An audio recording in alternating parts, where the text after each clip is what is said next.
Brasileiros colocam em prática o espírito empreendedor para driblar a crise. Aplicativo de relacionamento ajuda na procura da alma gêmea, mas é preciso cuidado com as ciladas. Taboão da Serra, a cidade de dormitório cresceu e hoje é um dos maiores municípios da Grande São Paulo. O número de matriculados em academias vem aumentando nos últimos anos. O Brasil está em 6º lugar no ranking mundial em número de clientes de academia. Vai ver também.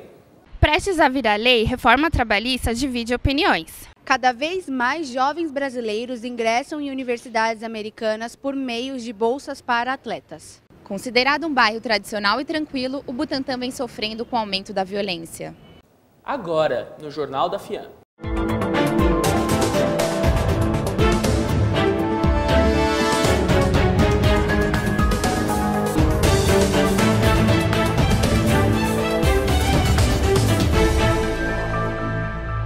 Boa noite. Boa noite. Aumentou o número de assaltos na região do Butantã, zona oeste da cidade. Os moradores estão cada vez mais preocupados. À primeira vista, a impressão é de um bairro tranquilo, com muitas árvores nas ruas e residências de classe média. Segundo os moradores, aqui já foi um bairro muito sossegado. O Butantã é um bairro bastante tranquilo, já foi mais. Ele deixou de ser um bairro que era praticamente um sítio, uma fazenda, e virou um bairro super urbanizado. Mas agora a situação é bem diferente. Há quem diga que a chegada do metrô também atraiu a atenção dos assaltantes. Eu sofri um assalto saindo do portão 13 da USP. Eu fui assaltada por 2 caras numa moto e eles me agrediram. Atualmente, o Butantã aparece entre os bairros mais perigosos da cidade. Ele ocupa a 18ª posição nos números da violência. São 190 furtos e 224 assaltos somente neste ano. Estes são os dados da Secretaria de Segurança Pública do Estado de São Paulo. Uma das soluções que os moradores da região encontraram foi a inclusão do Conseg, que auxilia no planejamento e acompanhamento da segurança comunitária. É um canal de comunicação que a comunidade tem para chegar até as autoridades. Muitas vezes a pessoa é vítima, de algum crime e acaba se aproximando do Conseg porque é mais fácil de estar se comunicando. Apesar do Conseg, a Polícia Civil, que investiga os crimes da região, orienta que as vítimas façam um boletim de ocorrência. Sem isso, fica impossível mapear onde está atuando a criminalidade. Agora nós vamos falar ao vivo com o repórter Evandro Júnior, que traz mais informações sobre a CPI da dívida ativa do município de São Paulo. Boa noite, Evandro. Boa noite, Igor. Como vai? Bom, cerca de 10 mil empresas devem ao município de São Paulo em torno de 110 bilhões de reais em tributos. Bom, com esse intuito, a Câmara Municipal de São Paulo criou a CPI da dívida ativa tributária e com ela o PPI, que é o Programa de Parcelamento Incentivado, que é para tentar reaver o dinheiro de alguma maneira. Na última reunião desta quarta-feira, a comissão convocou os bancos da Ecoval, JP Morgan, BTG Pactual, Grupo Safra S.A. e Itaú Unibanco, que sozinho deve cerca de 2 bilhões ao município de São Paulo. O Itaú Unibanco informou à comissão que irá aderir ao PPI com o pagamento de 330 milhões de reais parcelados ao longo dos meses.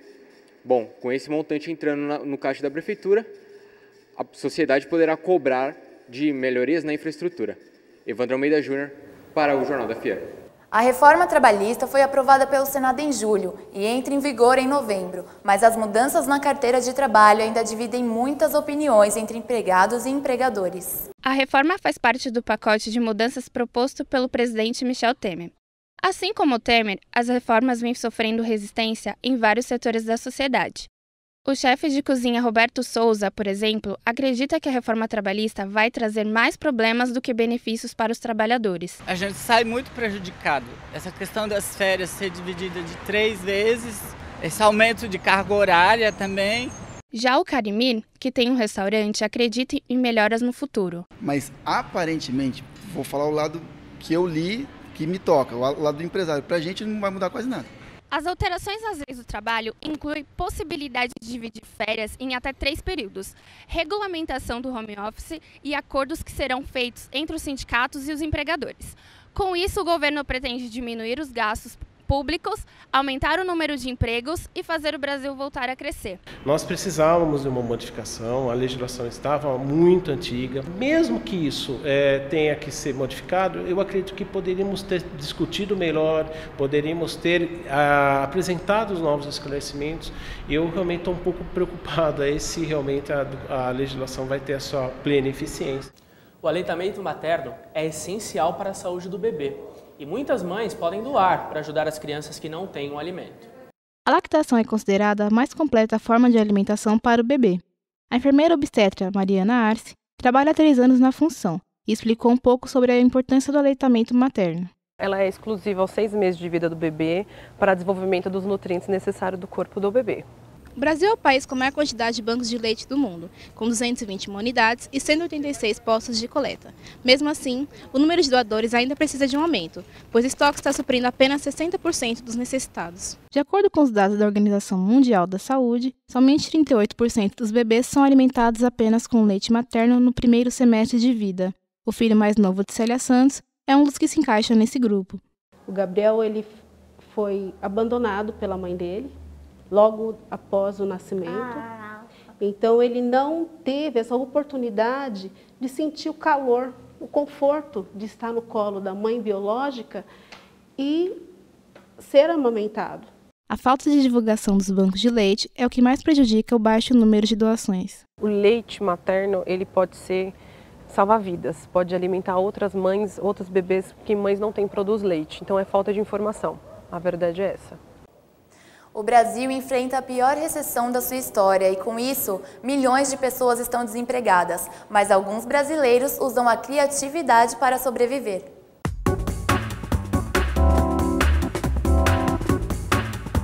Depois de um ano difícil, muita gente resolveu apelar para a fórmula do faça você mesmo e montou seu próprio negócio. As notícias não são boas. Segundo o IBGE, o Brasil tem 12 milhões de desempregados. Para sobreviver a tempos tão difíceis, ir para a rua passou a ser uma alternativa para não ficar no vermelho. Comida, roupa, artesanato. Quando o assunto é ganhar dinheiro, a criatividade do brasileiro fala mais alto. Foi o que aconteceu com um casal aqui de São Paulo que veio parar na Avenida Paulista para vender uma tendência que está conquistando a mulherada. Esse foi um caminho que ajudou o Ricardo e a Daniele. A crise e o trabalho de fotógrafo acabou sumindo um pouco na área que eu fazia. Começamos a fazer as faixinhas. A gente viu algumas faixas que eram diferentes da nossa. Então a gente queria botar no mercado alguma coisa diferente. Daniele vende uma faixa de cabelo diferente, com um arame por dentro e diversas estampas. Ela permite modelar e usar de muitas formas. Para montar o negócio, eles investiram R$ 2.500. O faturamento já chegou a 12 mil por mês e ainda tem revendedores nos Estados Unidos. Já tenho várias, uma coleção, e toda vez eles vão mudando, dá vontade de comprar todas. Bom, e vamos falar ao vivo com a repórter Giovana Rezende, que está no cruzamento da Avenida Morumbi com a Rua Alvarenga. Boa noite, Giovana. Boa noite, Daiane e Igor. Aqui nas avenidas Morumbi e Alvarenga, o trânsito segue tranquilo. Já na Avenida Francisco Morato, sentido Regis, o fluxo de carros é mais intenso. O trecho tem, no momento, 7 km de filas. E a melhor saída é pela Avenida Eliseu de Almeida. A região sul da cidade apresenta a maior lentidão, seguida da região oeste, com 35% das vias congestionadas. Com o feriado prolongado, a Avenida Bandeirantes está com um fluxo maior de carros até chegar em Imigrantes. Se você pretende pegar a Marginal Pinheiro, sentido Castelo, a melhor saída é a via local. Já na Marginal Tietê e Radial Leste, a melhor circulação de carros está na Via Expressa. Giovana Rezende para o Jornal da FIAM. O Jornal da FIAM vai para um rápido intervalo. Voltamos já.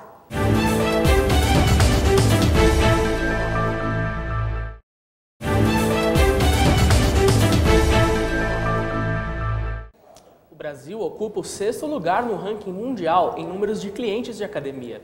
Essa pode ser uma pequena amostra de que o sedentarismo ficou para trás.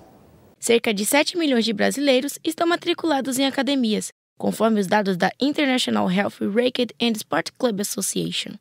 O estilo de vida fitness pegou de vez. A última pesquisa nacional por amostra de domicílio do IBGE apontou que os adolescentes são os que mais se exercitam.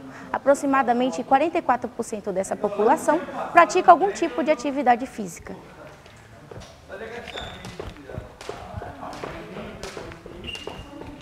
eu não fazia nenhum tipo de atividade física, mas achei interessante pelo que ele me contou sobre o que era o CrossFit, sobre toda a questão de ser uma atividade bem dinâmica, de propor sempre um exercício diferente a cada dia. Isso me interessou.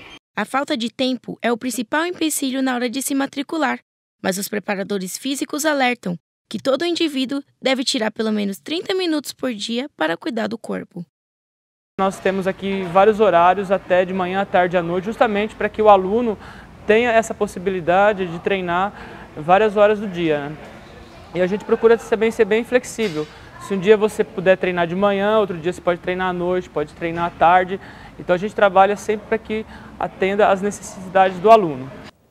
O número de intercambistas brasileiros aumentou 450% na última década. Muitos jovens vão morar em outros países buscando uma carreira no esporte.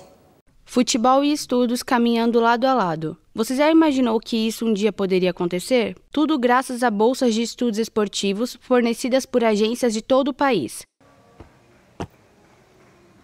A Michael Page, empresa de recrutamento e seleção, fez uma pesquisa com jovens com o intuito de descobrir qual a profissão que eles gostariam de seguir. E a mais votada entre os rapazes foi jogador de futebol. Felipe saiu do Brasil há 2 anos e foi morar nos Estados Unidos, por meio de um intercâmbio. O jovem se matriculou na Universidade Garden City, que fica no Kansas. Você começa a jogar com as faculdades vizinhas, de cidades próximas, e o que eu gostei mesmo foi de viajar com o ônibus do time. Parecia mesmo uma estrutura de um time profissional. Esta agência, localizada na zona sul de São Paulo, envia cerca de 80 jovens aos Estados Unidos por ano. O diretor da empresa diz que sempre faz o acompanhamento de seus atletas. Faz um acompanhamento com eles na questão de como fazer o pagamento para a faculdade, como que é a melhor forma de fazer a cotação do câmbio, cartão de crédito. Eu também na parte acadêmica sempre dou um suporte na relação deles com os treinadores, que aula que é mais fácil eles pegarem. A tendência é aumentar cada vez mais o número de jovens intercambistas que vão para outros países alinhar estudos e futebol. Para você, que almeja isso, a oportunidade está em suas mãos, ou melhor, em seus pés. Um shopping na cidade de São Paulo transforma o resíduo orgânico da praça de alimentação em adubo para uma horta instalada no telhado do prédio. Veja na reportagem. A permacultura surgiu com a necessidade de preservação e melhor interação do ser humano com o meio ambiente, principalmente nos grandes centros urbanos, e de modo a estabelecer um equilíbrio entre pessoas e natureza. Este shopping faz compostagem com o lixo orgânico da praça de alimentação. Os resíduos são separados em sacos de cores diferentes, verde para recicláveis e marrom para orgânicos. O projeto existe desde 2012 e surgiu com a ideia de diminuir o lixo orgânico enviado ao aterro municipal. Então, usaram o telhado para fazer a compostagem e começaram a usar em diversos tipos de plantas e uma horta que hoje ocupa boa parte desse espaço. E agora a gente planta todo o resíduo que sai daqui, a comida, a planta, o alface que é plantado aqui, ele doa para os funcionários. Quando poderíamos imaginar que um belo alface como esse pode crescer em meio à grande cidade de São Paulo? A divulgação de projetos como esse pode mudar totalmente uma cidade tão caótica como São Paulo. As buscas por imóveis estão sendo feitas cada vez mais pela internet. E para atender a demanda, empresas investem em tecnologia para facilitar a vida dos clientes. Ter uma casa própria é o sonho da maior parte dos brasileiros. E a boa notícia é que o mercado de imóveis vem contribuindo para isso se tornar realidade. Os portais imobiliários estão construindo uma grande revolução para quem está buscando casas ou apartamentos. Em apenas alguns cliques, é possível entrar em contato com o corretor. Para se ter ideia de como a tecnologia tem impactado o mercado imobiliário, só nesta empresa são mais de 5 milhões de imóveis, espalhados por 1.000 cidades, que podem ser acessados no seu próprio celular. Plataformas também realizam levantamentos para entender como um consumidor busca um novo imóvel. A principal dor deles, onde eles encontram mais desafios, é na etapa de descoberta. Então é entender o que eles podem comprar, o que eles não podem, o poder financeiro, qual região que atende às suas necessidades, se é melhor comprar ou se é melhor alugar. Então, se a tecnologia trouxer soluções para isso, eu acredito que o processo vai ficar muito mais agradável. A recomendação principal é ter cuidado ao escolher o profissional para adquirir a casa própria. vale indicação de outras pessoas que já fizeram o trabalho com ele, vale identificar o Cresce, fazer uma verificação realmente de quem é o profissional, né? Quanto tempo ele atua no mercado, tudo mais. Natália Carvalho é uma dessas consumidoras que usa a facilidade da tecnologia para encontrar a casa dos sonhos. Hoje tem os aplicativos dos portais que eu também posso procurar os imóveis sem ter que necessariamente estar em um lugar físico. Eu posso fazer isso enquanto eu estou indo para casa ou vindo para o trabalho. Então hoje está bem mais fácil. E chegou a hora de falarmos das eliminatórias para a Copa do Mundo de 2018. A repórter Maiara Damasceno traz mais informações. Boa noite, Maiara. Boa noite, Daiane, tudo bem? Então, nas eliminações da Copa do Mundo de 2018, a seleção brasileira se mantém em primeiro lugar e foi a primeira convocada, com exceção da Rússia, que é anfitriã. Já os Estados Unidos não teve a mesma sorte. Após derrota para a Trindade, a equipe está fora da competição. E o Panamá, pela primeira vez, vai participar de uma Copa do Mundo. Tal conquista resultou em dia de festa e feriado imposto pelo presidente do país, Juan Carlos Varela. Maiara Damasceno para o Jornal da FIAM. Vamos agora para o intervalo comercial. Voltamos em alguns instantes.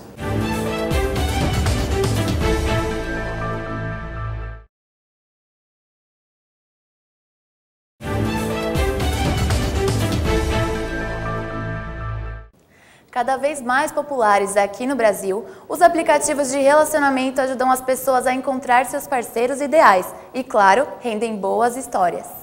O uso de smartphones é cada vez mais frequente no dia a dia das pessoas, e os aplicativos de namoro ajudam os mais tímidos em busca de relacionamento. Já a aproximação de Fábio e Isabela foi um pouco diferente. Fábio vivia sozinho e queria encontrar uma companheira, mas ele era tímido e não conseguia se aproximar das pessoas. Ele tem o Tinder e eu também, e a gente acabou uma brincadeira dando match, mas aí a gente levou a sério depois e a gente resolveu se conhecer melhor. O Brasil está entre os países que mais usam aplicativos de namoro. O que fazem é combinar a preferência dos dois lados, como idade, gênero e distância de onde está o pretendente. Eu tenho vários amigos que usam. Os aplicativos também são bons para passar algum tempo, quando você quer só conhecer as pessoas e etc. Se acontecer por acaso, aconteceu. Mas caso você fique, poxa, tô querendo sair com alguém e não tem ninguém, aí recorre ao aplicativo. A leitura dos quadrinhos já foi vista com certo preconceito, mas hoje as revistas são grandes aliadas para a formação de novos leitores. Atualmente elas trazem temas sociais de forma lúdica e divertida. A leitura ajuda na formação da linguagem, visão de mundo e desperta o senso crítico. Esses são fatores fundamentais para os estudantes e são encontrados nas histórias em quadrinhos, que ajudam na formação de novos leitores. Ter esse repertório de saber identificar, de saber poder interpretar um texto, de interpretar uma determinada situação. Então, quando você tem o domínio da leitura, você consegue fazer as coisas com muito mais facilidade. Vários jovens começaram a ler, a partir dos mitos de super-heróis, histórias de Maurício de Souza, Garfield, Ziraldo e até tirinhas de jornal. A união de imagens com textos e enredos bem construídos atraem e auxiliam na construção de um repertório linguístico mais variado. A professora Edilane de Oliveira destaca que os quadrinhos ajudam na interpretação não só de textos, mas também de outras linguagens. A leitura é a essência da vida acadêmica, né? Tanto leitura de texto quanto leitura de imagem.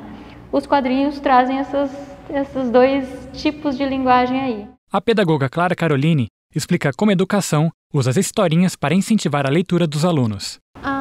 As histórias em quadrinhos, elas não são só os quadrinhos. Elas podem trazer temáticas do cotidiano também, ou até mesmo temáticas que podem ser utilizadas e trabalhadas em sala de aula. Vamos agora à previsão do tempo em todo o país com a Vitória Guides. Boa noite, Vitória.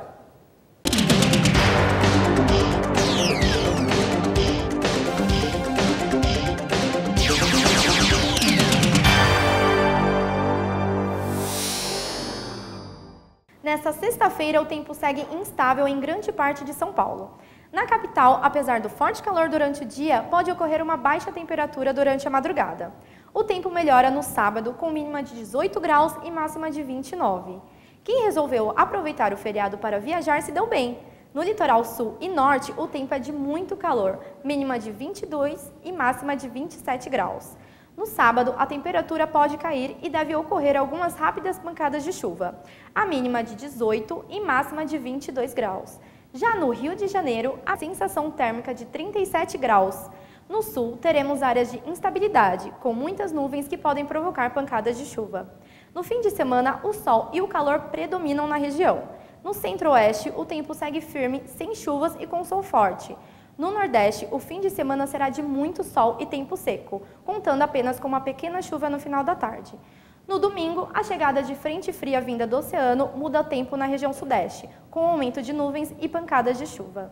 Taboão da Serra, na Grande São Paulo, é considerada há muito tempo como a cidade dormitório, mas ela tem vida própria e características bem particulares. No centro da cidade, a movimentação é intensa de carros e pedestres. Nem parece uma cidade pequena da Grande São Paulo. O comércio é bem agitado. Dona Aparecida descobriu que seria uma ótima oportunidade abrir seu restaurante na região. Conseguiu fazer muitas parcerias com os outros comércios locais. Com a ajuda do pessoal do cartório, com o pessoal do odontológico, o pessoal da escola, mais os clientes do cartório, a gente está conseguindo sobreviver. Desde o início dos anos 2000, o caráter econômico passou a ter uma grande mudança. O município passou a ter características comerciais. E depois disso, em pouco tempo, ele se tornou o principal polo econômico da região sudeste da Grande São Paulo. O Maurício já trabalha aqui há 27 anos. Ele é o dono do único sebo da cidade e acredita que a falta de hábito das leituras não é exclusivo dos taboanenses. O povo brasileiro, eu acho que quase que em geral, ele não gosta muito de estar lendo, estudando. A cidade é pequena, mas tem coração grande. Taboão foi fundada 19 de fevereiro de 1958. Atualmente, ela tem 264 mil habitantes, mas ela cresce a cada ano. A perspectiva é que esse número aumente até 2%. Ariane nasceu na cidade do Taboão e adora muitas características da cidade.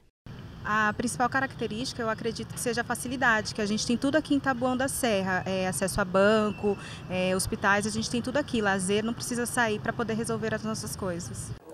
Um grupo de teatro em Embu das Artes está levando projetos culturais para a cidade com preços acessíveis, como forma de incentivo à arte e cultura. A frequência de público em peças de teatro é cada vez menor, fato que se deve a motivos como valores e locais inacessíveis. Na região de Embu das Artes, como já diz o nome, os moradores contam com arte e cultura de todos os tipos, e o teatro vem se tornando cada vez mais acessível. Se antes, para encontrar uma boa peça teatral, era preciso se locomover até o centro de São Paulo, agora as coisas mudaram aqui em Embu das Artes. O grupo de teatro Assimétrica garante diversão, arte e cultura por um valor simbólico de apenas R$10. Coisa acessível à população para que elas venham aqui de uma forma espontânea, perto, localidade bacana, mas mais do que nunca eles sabem que sempre tem uma programação teatral. A peça O Parturião é encenada pela companhia há 6 anos e leva um pouco de comédia dell'arte e teatro de palhaço para o público. Uma peça é circo-teatro, então comedião mesmo, né?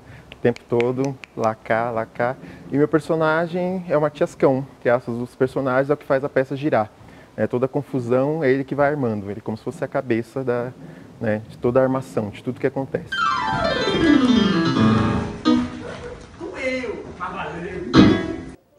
Bom, e essa edição do Jornal da FIAM, produzida pelos alunos do 6º semestre do curso de jornalismo, vai ficando por aqui. Nós agradecemos a sua audiência e desejamos a todos uma ótima semana.